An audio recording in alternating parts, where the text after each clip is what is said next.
Get things done. If it's important, you get it done. Play a record, Carl.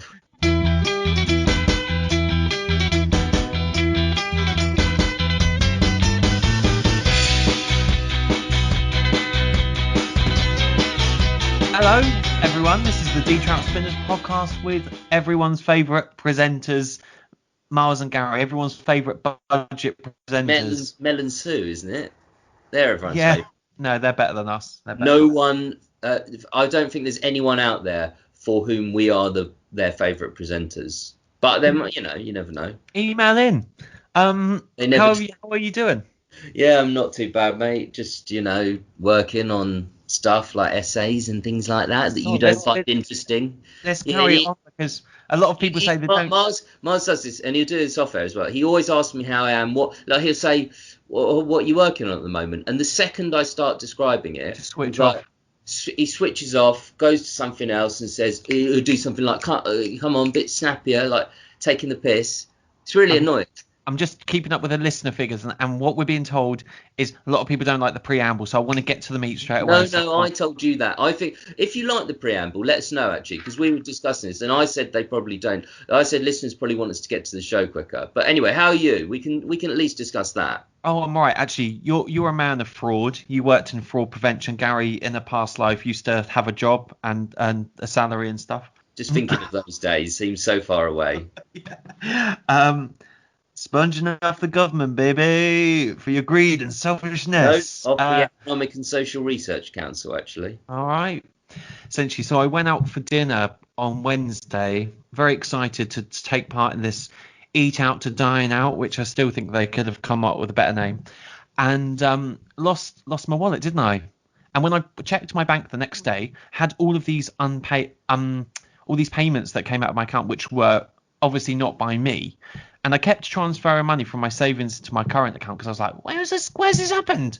Have I just forgotten that I made some purchases, that I bought a puppy or something on the way home? And but I lost about £200. So now I've had to input a fraud case by the lovely people at Barclays who do a tremendous job. Shout out to you, Barclays. What'd you make of that? And he says we should shorten the preamble. But well, that's a classic fraud. I mean, but it's not even a fraud like where they have had to put in any work. You dropped your wallet like an idiot, and they found it, and they just did the contactless. Those are contactless payments. That's how I would have. Let's maybe wait till if I was at the Let's maybe wait till the case is cleared, because I don't want them to hear this and then go, oh, it was just down to an absolute twat dropping his wallet, because I want that £120 back. Yeah, because they'll give it to you. You get it back. You get it back. Weird though, because when I checked my just the thought of someone's hands on your wallet or your personal possession, that genuinely makes you a bit sick. I was shivering. I was shaking and everything. Yeah, I was really like, it wasn't even that much money comparatively, but I just felt like no, it's not nice when you see someone's used your account and stuff. I had a lot of Boots advantage points as well, so. That's what I was annoyed about. I remember once. That's what they spent first, I think. They went to they spent, these advantage points would get them out of the way. I'll buy some face moisturiser. I need face moisturiser a lot. Very dry. Well, I was thinking the whole time, actually, that's why I kind of wanted to bring it back to XFM. I was thinking the whole time about Steve drawing 20 quid out of a cash point, 30 quid out of a cash point with someone else's card on a student campus. Classic story. And that was... you can relate. Try this, listeners. You can relate. There's not one thing in life you can't relate back to an XFM anecdote. We're thinking of doing a feature. Mars came up with it. He said, well, he'll have two random features, or maybe the listeners could email in two random subjects, completely random. And I've got to get from point A to point B using XFM references only. In as few steps as possible. But Mars and I often have phone calls where we will quote XFM maybe on an hour's phone call. We quote XFM probably about 30 times, once every 2 minutes. And it's not just random quoting. It will be related to whatever happens to come up. And there's always a line you can throw in, and it's so addictive. Anyway, that is, as we're getting on to XFM, this is the Trout Spinners. We are retrospective podcast, retrospective love letter, I like to say, to the Ricky Gervais show on XFM. And today, Mars is going to now tell you what number episode and a little précis of the episode, and we'll get on to discuss it. You're absolutely right. This is episode 30, originally broadcast on the 15th of March 2003. Carl's been off ill, much to Ricky's disgust, and a new feature is born when and tension between Karl and Stephen comes to a head when they talk about pub quizzes, their pub quiz team. Gary asks you every single week, what are you doing on the 15th of March 2003? I was having a bath. So I used to live in a house with a bath. Oh, I had a bath yes. that whole day.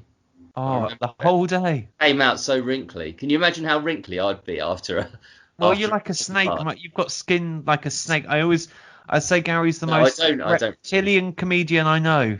Well, at least he said comedian, so I forgive anything else in the description.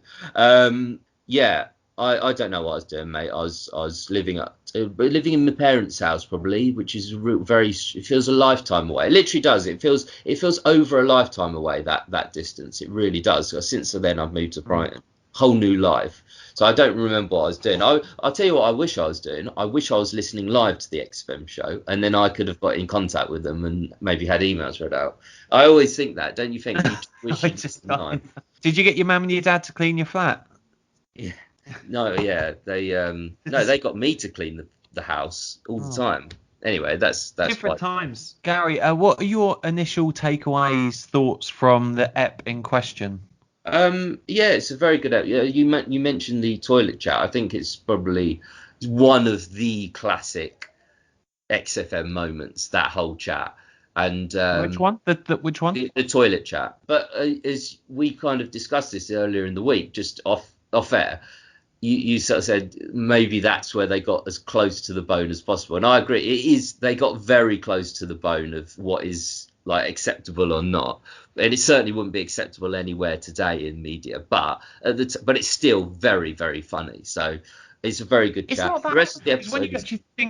When you actually think about what they're talking about, because they're talking about having several different types of toilets, because Carl's gone into the toilet and there's been a little gay fella next to him, and he was worried that he's looking at his knob. That's not the funny bit, by the way. I just mean the payoff at the end where he talks about that's the first time he's seen that when he a woman on the toilet, and so yeah, it's funny stuff in general, but the chat is a bit, and it's kind of like it's Carl being deliberately dumbing down to his, because he knows that's I don't know, he knows that's a ridiculous suggestion, but it's kind of, and again it's very childlike, but I think deliberately so. I think he puts it on a bit. Are you a fan of the unisex toilets? Well, I don't support them and give them money, like send them donations every. I'm not a fan in that sense, but I think they're fine. Yeah, there's a club in Brighton. I think it's Revenge, or there's another club where they have. They do, yeah. I've been in there. Mixed toilets. Yeah, and it's nice to wash your hands next to a woman. I don't mind the hands bit. I don't mind like sharing the hands, but I will say this. I think men and women have very different bathroom habits, and men are slightly worse in that arena. And I don't want a woman or anyone to hear anything. I want my privacy. Most people in a club or a restaurant, they go because they're normal people. They go to have a wee, but you. Well, I'm not doing that. No, it's not. Been with Miles where he's had emergency toilet trips, and it's not pleasant. But yeah, I'm not bothered to his. If I go, I don't care. There was one time in Brighton where I went and you were sitting right outside because the table was right by the toilet, and I had a really bad stomach, and my God, the sound's there, but I didn't particularly mind. You must have heard some. You must have.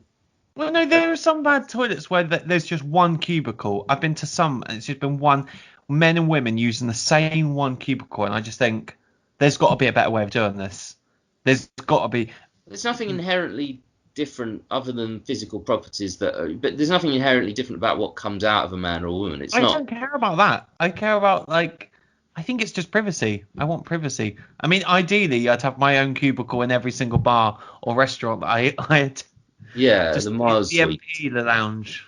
But and he would, ladies and gentlemen, that's not a joke. He would if he was rich enough, he would set up that system because he's that arrogant. But anyway, coming back to the episode, That's what I think of it. I think it's a good one. There's other good moments as well. I've got some good quotes which we'll come to later. By the way, quotes coming later. We've also got Exeter in the community which will come later, and some rockbusters maybe from Yeah, a listener, why not? Brian. And but what are your thoughts on the episode? What's your just initial takeaway? I think it's a really good episode, actually. There are so many great moments and great anecdotes that you find out more about Karl and the animosity that builds between Steve and Karl. And Yeah, Steve's like, Karl always says, like, I'm not getting a good vibe off you, Steve. Like, he always does this. He always puts my ideas down. And like Steve's little comments as he tries to edit Karl's features, Steve I think it and should Ricky. be the artist, not the song. And Yeah. but that is a good suggestion, though. And then they went. I know. This episode is also notable because it's the first Songs of Phrase, which they call crosswords, but then it becomes Songs of Phrase, and also Cheap as Chimps, which, like, for how you get Cheap as Chips, by his own admission, he says you start off with a pun and you come up with a game later. So you got Cheap as Chips, which is a phrase from David Dickinson, from Bargain Hunt, a British TV personality. How you get from that to Cheap as Chimps, which is basically you ask someone a question about a chimp. Well, it's very close. It sounds similar. So he just come and they've been talking because in the previous few shows, that's when they started to talk about monkeys much more. They're doing monkey news, and he obviously just came up with the feature Cheap as Chimps, which I've written down because I think Karl's features are stupid, yet they're genuinely creative. I think that's quite creative, and they only do it Cheap as Chimps this week and next week, and then they drop the feature. Songs of Phrase is very creative. Songs of Phrase, yeah. Phrase is. They are stupid, like the origins, but it's that stupid genius that Karl is, and it's shown by things like Cheap as Chimps, which is that's why we're dropping the feature. That's next week because it's not a cheap, which is just how many. I was thinking about how many other questions you could have asked on Cheap as Chimps, because you're right. They go, how many bananas does it eat? As a little chimp in London Zoo eat a day? And if you wanted a chimp, how much will it cost you?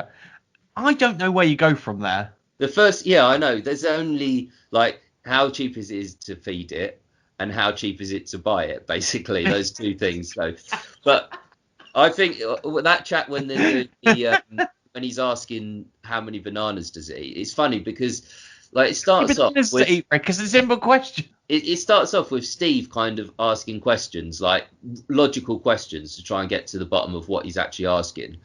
And Ricky's just in the background laughing, and kind of his attitude is like, well, just get on with it, Steve. And he's just laughing away at the questions. As soon as he turns on Ricky and Ricky starts asking those questions, Ricky gets really pissed off that he comes back and he's like, well, I need to know. What do you mean? What, they just feed it one? Like, he genuinely gets annoyed because he likes to get every single thing he's asked right. I think like that's one of the few times he's genuinely annoyed that time. A lot of times he puts on anger, he puts on sadness, he puts on happy, he pretends a lot. But I think that he genuinely got annoyed there because he's asked a question. It's about like science, so he loves getting questions like that right. But it's so ambiguous a question. He's just asking questions, and Karl kind of doesn't tell him the answers. He doesn't sort of let him know what exactly he's asking. And Ricky really gets pissed off. Ricky does. Listen back. Ricky's so pissed off, and it's funny to hear because it's part of Ricky's personality. Even then, he likes to get everything right. He doesn't like to kind of get questions wrong. And he goes somewhat. I can't remember. He says like 8 bananas. He goes, well, it's only one. Well, yeah, because they only give it one, and he's genuinely Cheap as Chimps. Yeah, but it's one of the few times he gets annoyed. I think that's one of the best features. I think that's probably up there. And honestly, how many bananas does it eat? It's not like it's right. It's not like it's just choosing how many bananas to eat. It's like how many do they give it? And I think they give them more than one banana actually. But he obviously rang the zoo to check, which, to be fair to Karl, at least he's putting the effort in and doing that. Because Ricky, can you imagine Ricky and Steve doing something like that for a feature? No, they'd never do that. At least he did. But that's what I mean. When we were talking about Steve and his like negativity, it's funny because Ricky and Steve would never put any effort, but they still want to like. I actually think Steve wanted to have like a longer career on radio, and he does actually mention that. Well, he did go into radio on 6 Music, but he did a radio show that was short-lived. So yeah, he's definitely more interested in radio than the other two, and he did say on the show, I kind of hoped I'd have a long career in radio, but basically you two are ruining it for me by being Yeah. ridiculous in different ways. So that was on a previous show, but yeah, he's very interested in radio, but which we can relate to. I think we're both interested in radio more than TV in some ways. They're arguing whose fault it is why this show is rubbish. That's Think another. of that. Yeah. Last week's episode, which is available to listen on Apple, Spotify. And also, as you say on that feature, Carl actually says this week, he says, I only come up with these features because you don't come up with anything. That's true. Like, that's so true. Like, to be fair, he's put the effort in. And he was doing a very demanding job. We spoke to Andrew Phillips, he had to do a lot, Carl. And he's still like ringing London Zoo to check how many bananas you feed a chimp each day. So, This episode also has the infamous Rampat at Christmas story, which is, I think probably one of the go-to stories when you think of when someone says Carl, like. Well, I think the toilet chat in this week is also the end where, and you see everything. But, I think that. Oh, we'll come to favourite. And you see everything. I forgot about that. How they definitely, 100%, Ricky and Steve definitely took that for extras with Patrick Stewart. 100% they took that. Yeah, I've never made that link. And you see everything. Like, that's something that is so... She was scrabbling around. I saw everything at that time. On the grass. Yeah, I mean, to be fair, I don't see that as plagiarism because, it's just something said, a lot of people, everyone's taking... Even if you write something on your own that's completely original, you're taking from things that people have said around you. You're taking from your own experience. But that's a very specific line, and to be delivered that specifically by Patrick Stewart. In the same way when they talk about the masturbating to a flip pen. They've did a nudie pen, like. But yeah, just to come back to the Rampack. So Carl's been. They talk about how he's not great at gift buying because he bought Suzanne a little pair of gloves. Woolen gloves. For an anniversary or birthday. Oh. Weren't those little woolen ones? Because I laugh. So they joke about how he'd spent so much at the start of the relationship that he doesn't feel like he needs to do that now, and it's because of his dad, and he's got this hang up. Unlike abuse, he's got bad gift buying. That's his abuse. Anyone who listens to this show and is in a long-term relationship, I do think your enthusiasm for gifts does dwindle with time, and your imagination. It's hard enough to buy imagination for all of your loved ones, family who you've known for 30 years. What do you buy? What do you possibly buy for your dad or your mum? Well, I just send my dad a card. I can recommend it. Modern Toss. If you're ever looking for a fun card, a Modern Toss card, that's enough. I usually send cards, to be honest. But yeah, when I was. Didn't you send him Formula One tickets? Oh yeah. I don't usually get him present, but he was his 60th this year, so I got him a ticket to a Formula One race at Silverstone, which actually didn't happen in the end, but has been transferred to next year because of COVID. But yeah, that was so for big anniversaries, I get presents. But I do remember in the relationships, I got some really good presents from Daisy, my longer term ex, my most recent one. She got me a 3DS. It's like Carl. She got me a little handheld game system, like 3DS. And to be fair, I did import once a necklace. It just happened to come from Israel for some reason. That's where it was made. I ordered it in time. It was got a letter through the post. It said, "We have impounded your purchase at customs. It's been stopped for a random check. There are no drugs found or anything. It's just been stopped for a random check. If you want to release it, you have to pay something like 70 quid." So I had to ring up and pay 70 quid to get it. Did you really? Check. And leaving the EU, this is one thing I know, but in the EU, that can't happen. So if it came from the EU, that was free trade. So you're not legally allowed to do that at customs. But now we're not in the EU. That can happen to anything you import at any time. They just stop it randomly and open it to check it for drugs. And then they impound it. I don't know what the law is on that, but they just impound it and say, if you want to have it, you have to pay 70 quid. Must be just a random product check. Yeah, but it happens in one in every 12, I think, imports that happen. So bear that in mind. So great job, everyone leaving the EU, and well done to everyone. But Getting yeah, political, ladies and gentlemen. that's probably the best present I got. I think she still wears that to this day. I don't know. Oh, well, She it cost got a you enough. kitten. Oh, I got kitten news. I'm going to get a kitten, I think. So Gary's getting not one. maybe two. God, you've really I'm an old become cat lady. what you've always Crazy meant. cat What you've lady. always meant to be. Mate, I was born to interact with cats and no humans. That's one step up from a fish, I'll tell you. It is. I think it's about 3 steps up for a fish: mouse, then a beaver, and then a cat. Just sort of look your way up. Oh, yeah. Well, that kind of brings us back actually, because when Carl's talking about the unruly cat that he used to sit on his lap down the Rosses so that he didn't move, because he said, I always makes me laugh. He says, I had a lot of energy as a kid. Like he's about 50 then. Like he's 30 He's then. only 30. Yeah. He said, and he's talking about can't be bothered to have sex anymore.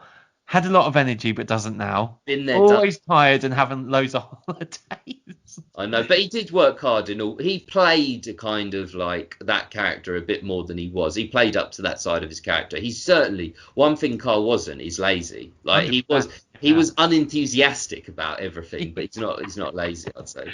I love that story about the rampag because it's like everything, isn't it? You've got your favourite thing at Christmas, but hasn't all turned out great. And it's relatable. I think everyone's had an experience where they get a present or something, especially back in those days, where suddenly it needed batteries. I've had an experience Yeah. like that. Like not quite like that, but it's funny that it's at Christmas and he actually got physically sick. Yeah.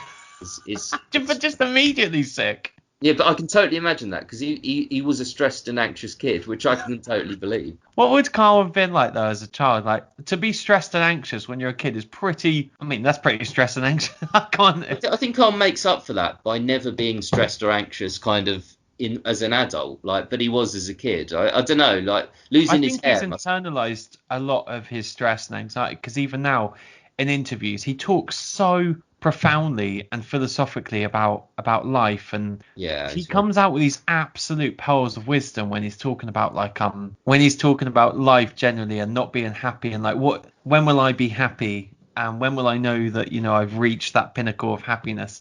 He has definitely internalized all of that anxiety, and it comes out more in his creative work now. Well, I mean, I think that Carl is kind of that's the thing. Carl can reflect in that philosophical way about happiness and life and problems and things like that. Now, on the show, the way he plays himself on the show, and he is true to himself, but he does play out certain features.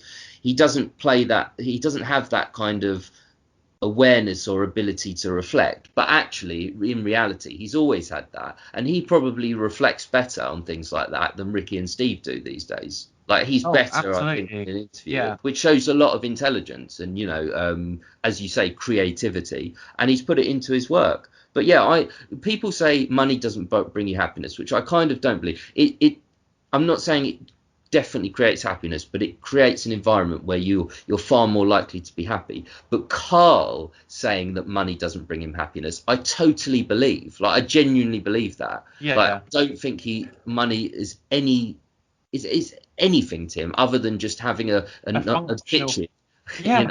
And well, even now when he talks about, when I've heard interviews with him, this always gets me. He says, I've tried a couple of times to retire, and I'm like, what? To even be in a position where you've got the choice to retire.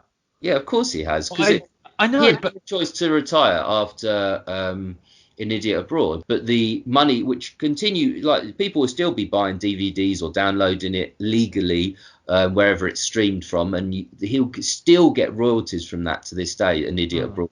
So that'll be enough. And I think Ricky and Steve did genuinely pay him fairly for that. I can imagine because 100%. On screen it's about 85% Carl and just 15% them kind of giving him directions and things. So he could have retired, but it's to his credit that he's decided to do. He's sick of it, for example. Yeah. A difficult thing. It's right from scratch and on his own, and so I give him a lot of credit when he doesn't need the money. And the money's not important to him. But he's obviously got something that he needs to, like the story's not told yet. He's obviously got likes to get it out. Yeah. Absolutely. Yeah. there's a fantastic. I'll put a link in the description. I don't think we've talked about it before, but that clip on radio with Ricky and Richard Bacon, where he's talking about where's the pot? Where's the pot of money? Because Richard, you know you don't see hide a hair of that.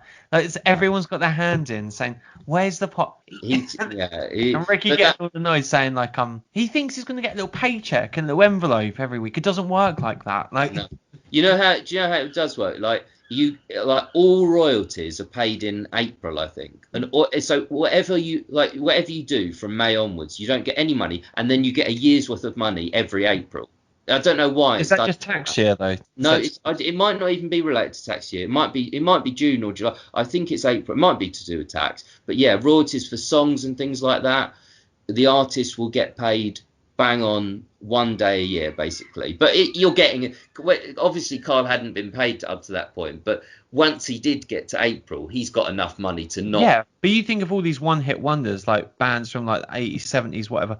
Like if you're Chesney Hawkes, I Am the One and Only. Yeah, he could live, but he would be able to live quite comfortably off that, wouldn't he? Absolutely. We were in a pub, Mars and I, and we do attract weirdos. But he's an interesting guy. But an interesting guy. Actually, he wasn't like. There's some people who are genuinely like annoying and on drugs and things, and this guy wasn't. I think he was on drugs, but he was just chatting to us. He just started chatting to us, and he was friendly and things. And then he just happened to mention that he wrote what song was it that he wrote? And oh god, it was some really like classic trance. Yeah, it's like trance album from the 90s. But it's a trance crossover, like a trance pop kind of thing, and it got number 4 in the charts. And I thought it was a Saturday, so to be fair, but I don't think he has a job. I think he just lives off that, and that was a number 4 hit that probably isn't as famous. But Chesney Hawkes could live off I'm the One and Only for the next, for his entire life. But this guy was, I think, living off that number 4 hit, which is the only hit he wrote because he said I think we're in the wrong trade. Yeah, songwriting. Can we just like do a Eurovision hit or something? I love you, baby. I'm just trying to think of the most generic lyrics possible. A lot of people said got some feedback the other day saying a lot of our jokes don't land and just like feels really awkward. Well, actually we did. Yeah, I don't want to talk too much about this, but that isn't the general feedback. But yeah, there are people. Some people didn't like it, and that was one of them. Yeah, that's just it's different jokes for different folks. That's what I say. Oh, there you go, and you just saved it. Steve says at one point during this episode, people like you, Gervais, I really didn't like at school. You're a stirrer, Gervais. You flip from one side to the next. At least me and Karl are consistent. It's very true. I was watching a clip of earlier, I texted you, didn't I? Like a DVD extra from The Office. I was in one of those nostalgic mood days. Yeah. Which I call a weekday. Was there wine involved? I was just thinking about Ricky and Steve and their friendship. because Steve at school, I can imagine he probably was bullied a little bit. Like a lot. Yeah, I would have thought. I mean, I don't know that, but it's all like when he was 13, he was 6 foot. It's just that alone and he's very thin, so. But I think that's what I mean. Stephen's always really grounded, isn't he? Like, yeah. I don't think Ricky was a bully ever, actually. I think he was just always a bit of a class clown. I think Ricky crossed over into being a bit of a bully at times, but I still think it's funny. But he did cross the line, I think, at times during the. I love the sort of sensitive side that Steve shows, because Steve does put up with a hell of a lot of shit, like on the show. God, on the show, yeah. Like, but to then to go. Yeah, exactly. But then to go, people are like, you I really didn't like each other. So it's ironic now that they're friends. But well, they're not now. But that's not to say, obviously you have to get on with all your friends immediately. Like most of my friends, like we've said before, they've been enemies, Gary. Yeah, no, absolutely. I've got friends like that who I hated at first. But the thing is, like, when it's a close friendship, as Ricky and Steve were back then, you can get away with more. Like you saying I've got scaly skin. If someone came up, which I don't, but if someone came up and just said that to me, I didn't know, like I met in a pub, that's very offensive. But for you and I, we both, it's a mutual thing. We both take the but it's like if you said something that was genuinely kind of partly true, that's when it starts hitting on something that's not nice. But which you don't, particularly, it's things that are sort of a bit fantastical. But with Ricky, he hits on with the things he picks on Steve with are absolutely true. Like they're based on reality. Like Lancashire Pierce. I'm not saying he literally is, but das freaking goggle eye. It's just. But it's very funny. But he does cross the line. But that's what makes it that's what makes it an unbelievably like sort of a show that's lived on through a different generation, because they're so honest on air. You don't get shows like that. There's no production. They just say, like, they take the piss. Like, I mean, I know some shows the presenters banter a bit, but with this show, there's no filter. They just say what they would have said and that's why it's such a good show. So anyway, try and like, there's a lot of I obviously when I've got an evening free, just glance to his other half there. Hear that? So, yeah. No, when I've got an evening free, and I'm just like, Mars is just being told off by eye contact alone. When I'm just on people are like looking for recommendations, like what's the closest thing you can find to an XFM show, and I've found a couple of examples like Athletico Mints, but probably for me, I think Radio X has carried on a lot of like the good sort of foundations that XFM is. Not the same, but it's never like I always listen to like Ellis James and John Robbins, who I absolutely love. We saw John Robbins live in Edinburgh. Yeah, and they definitely do cultivate that kind of anarchic atmosphere on air when they kind of like forget their links or haphazard. It's very haphazard, but quite. I would have thought that's quite deliberate. Yeah. So it's quite, but with the Ricky Gervais show, I don't think they sat down and planned to do it. That's why with the Ricky Gervais podcast, it's not as good, because they sat down, they had probably lots of conversations. They said, Carl, we want this from you, and it's planned, and it's just they're not as good. But the XFM shows, Ricky planned nothing. I know Carl planned the features, but the chat was not planned. You're right, Ellis James and John Robbins are good. I've listened to them a little bit.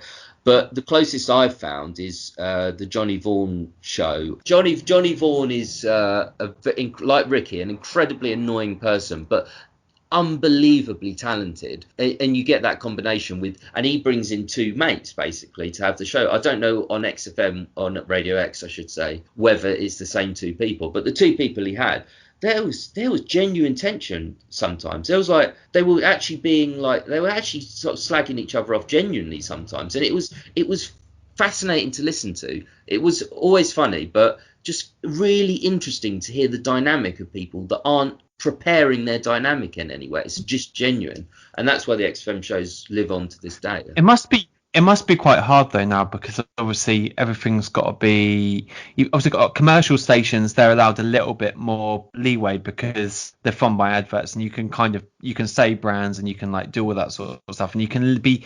I don't know. It doesn't seem like there's as much pressure as obviously that is strained on the BBC, but that's not to say that BBC do some phenomenal work and probably be the best radio work actually in this country, to be honest. Absolutely. But people slag it off, but I hate it when people slag off the BBC. It really pisses me off actually. But I think like Radio X is sort of self-styled kind of alternative, and so I can imagine the bosses and stuff are still pretty in tune with their audience. They kind of know they know that it's absolutely fine for the presenters to have a gaff on air, and that's absolutely fine.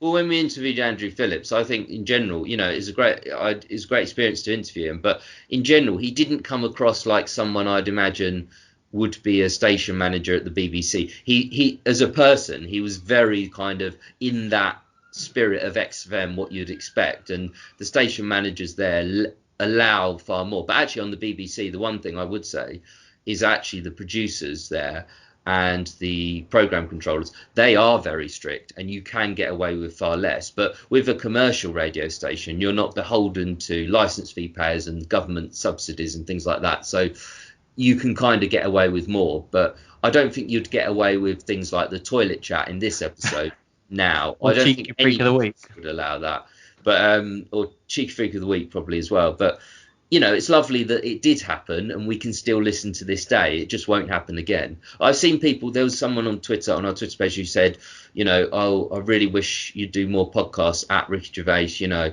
but I don't. I don't want them to do any more podcasts. In fact, if they did, I probably wouldn't listen to a lot of it, because it's like when he redid The Office and Life on the Road. It was just wrong to bring it back, and it would be wrong to bring this back because it's very of its time in that sense. I would agree. We're going to have a little musical interlude coming up soon. This has been a sort of regular sort of feature. It's my theme tune. It is actually. But before we do that, Ryan has been in touch again. I'm going to call them Ryan Busters actually now, and he's given us some. He's a D-Trouty of the show. If you're a regular listener to the D-Troutsmans, you are a D-Trouty. And he says, great show again, guys. Love the music in the break, which of course last week we played Chaz and Dave. So do listen back to that because it's great. You were saying about featuring news articles and maybe some of Carl's old stories. In case you didn't already know, the Ananova news website is still running. Not sure if they have any of the old stories, but I'll find them and I'll send them over. And he was very impressed that you got the last clue from the Lil Wine from last week. What is it? I can't remember. Oh, it's like the Australian fella is asking for a small glass of wine, and it was Lil Wayne. Lil Wayne, yeah. He also says that his mate Ross listens. So, hi Ross. Oh, that's two that we can go to the advertisers with and say we got two listeners. We got at least two. Thanks, no. So when we do a newsletter, it'll be all good. He's given us some rockbusters, so I'm gonna send them to you, and then we'll play our music. Here we go. Number 1, the Royal Mail is delivering fruit. PM. Number 2, those people keep throwing their lunch around. FF. And number 3, this Spanish fella. I know we shouldn't give. That's clearly FF. That's a good one. Number 3, this Spanish fella is happy with his new house. That's K. Do stay tuned, guys. We've got lots of stuff coming up. We've got XFM in the community. We've got our favourite quotes. But now we're going to play a little bit of music. I was born depressed and I end up in one big mess and trip around it. I was born jaded. I lift one finger up to display it and trip around it.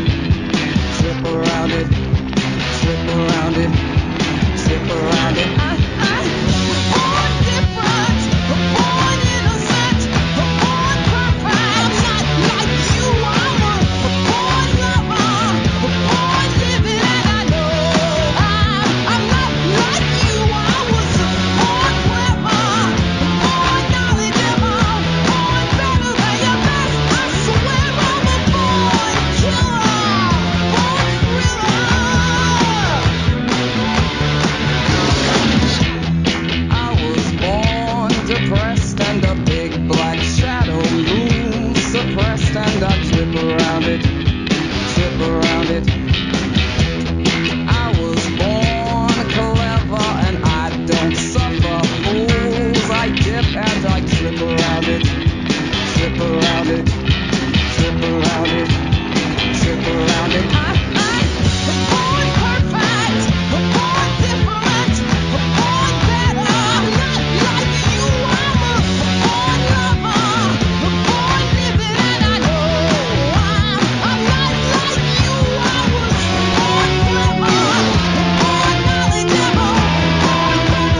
could have written those lyrics. I think I did at school. I think you did.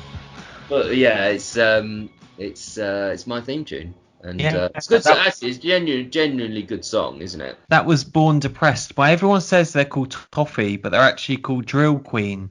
Yeah, they changed their name. I don't know. I think they've always been called Drill Queen. Better than Picture Centre. Yeah. And we were only allowed, I spoke to their guys in the week, and we were allowed to play the track providing we say how good looking the lead singer is now, or was, or still is. To be honest, I don't like that, because I like to think of myself as the best looking person, in a group of people, and I'm clearly not, because I'm delusional. But I don't like it when someone else asserts their, how attractiveness. I feel intimidated, Miles. Well, you should. You really should as well, yeah. So before the break, we left you with some of Ryan's busters, which is what I'm calling them. And Gary, how did you do? Can't even remember the clues, mate. All right. Well, let's go. I've got Fran's food in hand or something. Well, Fran's food in hand. Let's go through them first. So number 1 was the Royal Mail is delivering fruit. That was PM, and that was Post Malone. He's a rapper. I don't know who that is. He did preface it. He did a preface it by Gary saying, will not know. It probably he says is. he's a rapper / singer, in case you don't know him. I actually did come up with a rockbuster, which was I'm gonna pay that bank transfer later, which was Post Malone. So Yeah. Good one, not bad. All great stuff, mate. All good stuff. Number 2, those You people. were Patrick Kilty. Those people keep throwing their lunch around, and you think it's Fran's food in hand. Can you think? Do you think it is that? I do, yeah, but I don't know. I don't know. It's called the food fighters. The food fighters. Food fighters. Yeah. No, Ryan, I do appreciate your emails, so I'm never going to slag you off personally, but I will slag your clues off. No, they're good. They're fun. They're funny. Number 3. This is the last one. Oh, okay, this is this Spanish fella is happy with his new house, and the answer, that was K. The answer is Casabian, like Casa Bien. Literally, the words are Spanish for house and good, which I think that's actually what Carl says, because I'm having trouble saying. Can't say bien. Yeah, I'm having trouble saying the French word for well, which can't say bien. Good one, Ryan. Well, no, wrong. But it's not a good one. But yeah, no, it's good. No, it is good. Thanks, Ryan. I appreciate them. No, they're good. The best stuff. Someone posted on the Reddit thread, and he said this bloke likes his wine. It was just a picture of D. Martin, and I wish that I'd come up with that as a brilliant, so yeah. Welcome back, everyone. This is the Trout Spinners podcast with Miles and Gary. Hope you enjoyed that break. I know I did. Yeah, we shortened our lives a little bit. No, you've just joined us. We're about to do some of our favourite quotes. This was from episode 30 on the 15th of March 2003. Do you want to start us off? And you see everything. I've already said that one. So I see everything. It's a good one, though. My one is Crush Grapes. Crush Grapes! He's talking to getting annoyed.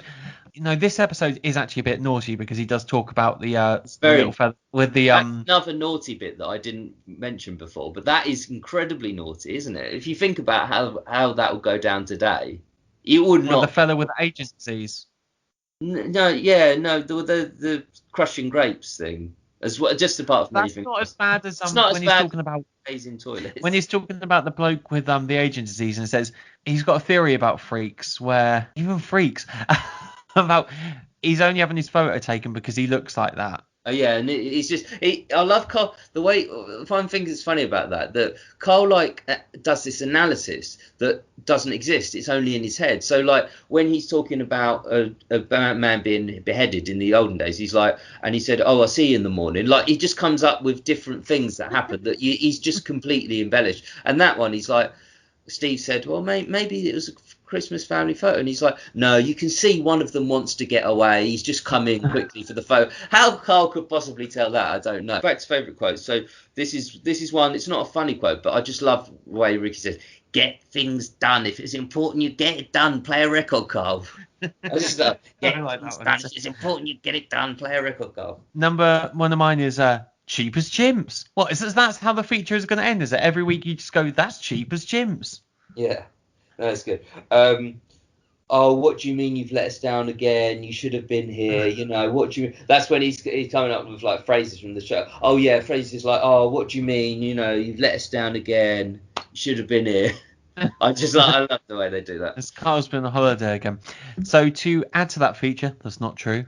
I just love Ricky's little disclaimer at the end. Just that's not true. Absolutely. It. It. They found a load of monkeys somewhere that are having a good chat. Yeah. Let's see. This is brilliant. This is brilliant. To catch them out. To catch them out. I love at the end when he goes because Ricky wants to talk about it. No, pay record. That's it. Because he knows that that's a good way to end a show as well. As they lose pounds, they get pounds. As they lose pounds, they get pounds. That's actually genuinely a good idea for a TV show. I think that's a good idea.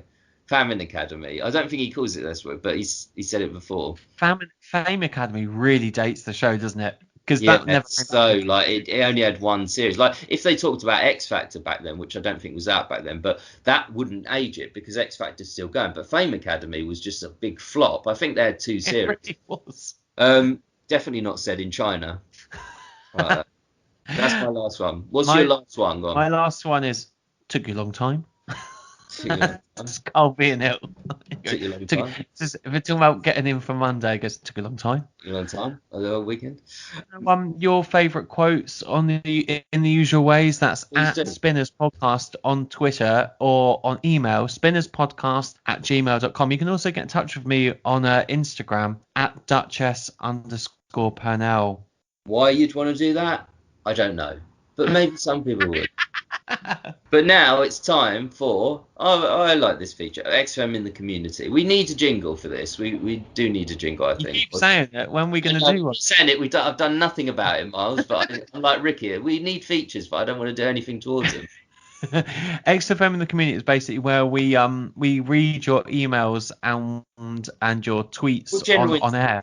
Yeah, not all of them, but just a selection. I'm just going to start with a little thing. I put out, because it's related to this show this week, I put out, who would be your ideal pub quiz team member? And I said we'll be discussing the results on the show, so I will do that. I put Carl, Ricky, Steve, and Danny Minogue. So did you see the results of this, or do you want to guess? I haven't, no. Who was it? What's your guess? Who do you think most people wanted? It's going to be Ricky. It is Ricky. Yeah. 46%. Next. Steve. Yeah, 27%. Carl. No, next is joint. Karl and Danny Minogue were both on 13%, which I think is 3 votes. So, Danny Minogue definitely knew the question that was about her. So yeah, should know that question. But yeah, that was a little thing. But yeah, go on. You've got some bits as well, haven't you? Yeah. So this is from a new listener called Rich McCain. He got in touch this morning. He says, "Love your podcasts. I've been listening to XFM tapes every single day without fail. Partially at bedtime since 2007. 2007. I was 17. Good year that was. I'm in that place where I know them word for word. I know what's coming, but it's still as funny as every time. The things you say about your own experiences of the shows resonate with me so much. Great work." So thanks for that, Rich. Yeah, appreciate that, Rich. To the club. Yeah, and it's interesting, 2007. Yeah, was I listening to them then? I don't think I was. I think I started in about 2011. So I don't even know where they're available in 2007. But you must know them word for word, because we know them word for word pretty much. But if you've been listening for 5 more years than us, you must know them word for word. But you're right. They never kind of lose their allure, no matter how many times you listen to them. I put out on Twitter this week, your absolute favourite song ever played on the XFM Ricky Gervais show. Now, we got quite a lot of feedback to this, so I'm just going to go through some of these. By the way, I'll ask you first, Miles, what's your favourite song that's was ever played on the show? So for me, it's probably a joint one. So it's REM Night Swimming, which I love that song. I didn't know that. And I was kind of a latecomer to REM generally. Like I really wanted to get into them, and I've watched some like live sets since then. But that is a fantastic song, and they always hit the nail on the head with their lyrics. And the other one is Bruce Springsteen, Atlantic City. Yeah, good answers. People put Mr. Dilkington said, "Wonderful tonight," with Carl's explanation about how it's about a little fella in a wheelchair, which is, How fascinating. hard But is it actually, to that's listen to? a great song on its own. It's a funny feature, but it's actually a really good song.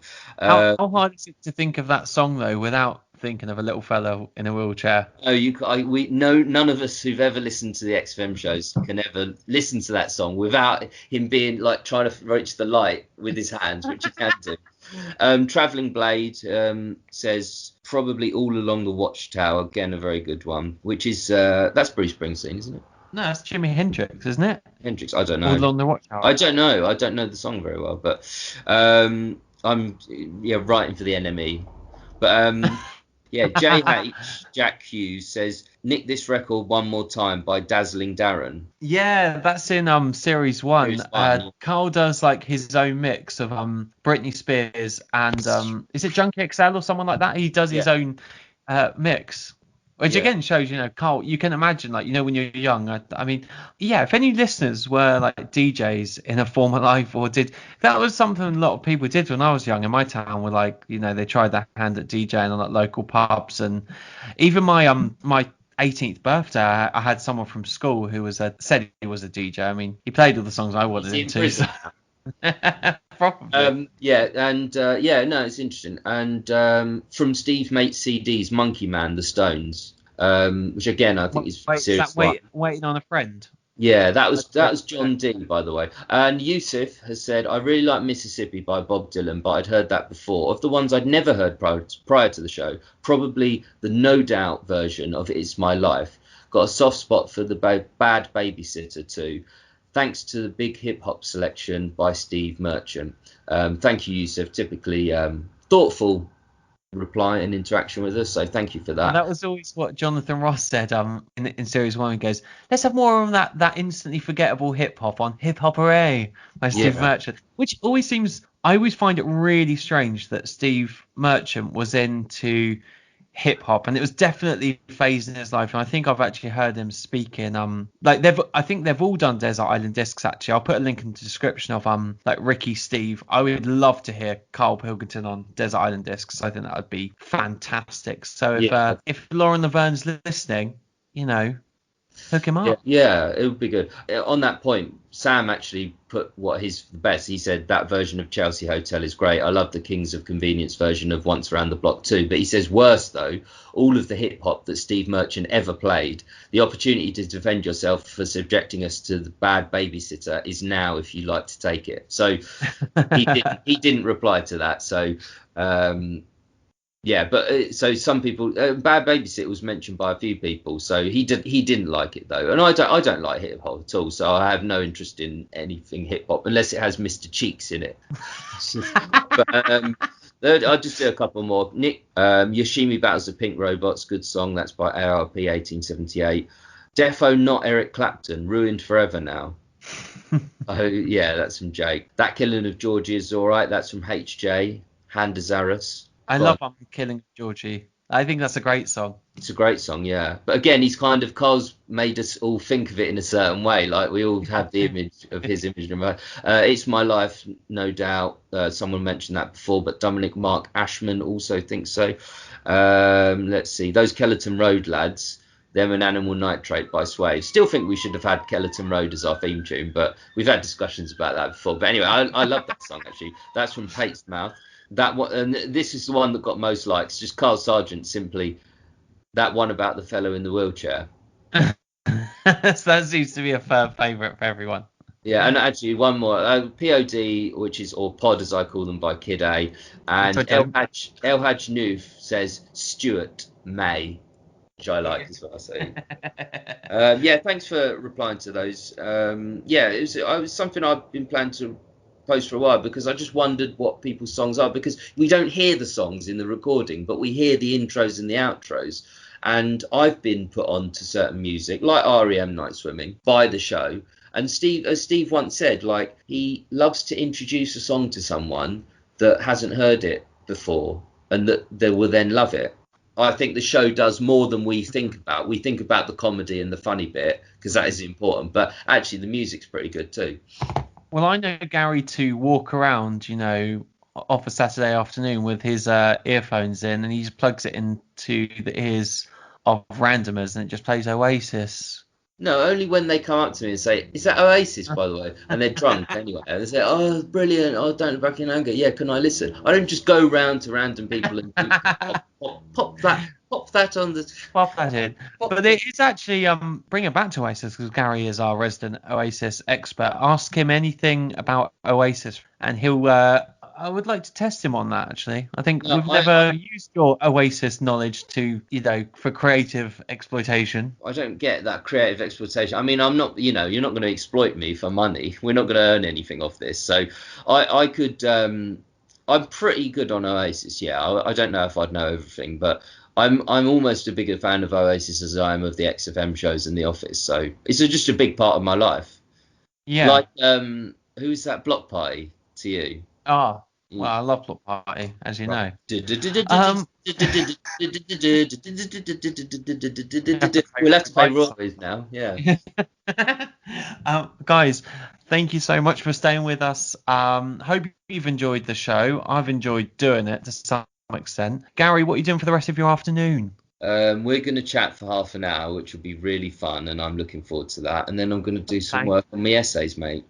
I'm going to go out and have some dinner tonight to catch the last of the Eat Out to Help Out thing. I'm going to go for some Chinese food. That's nice, but I didn't ask you what you were doing. No, I thought I'd say anyway. If there's any dead ducks in the window, I'll go, why didn't you put your best stuff out in the front? Don't slip on the floor. And for Christ's sake, don't slip on the streets.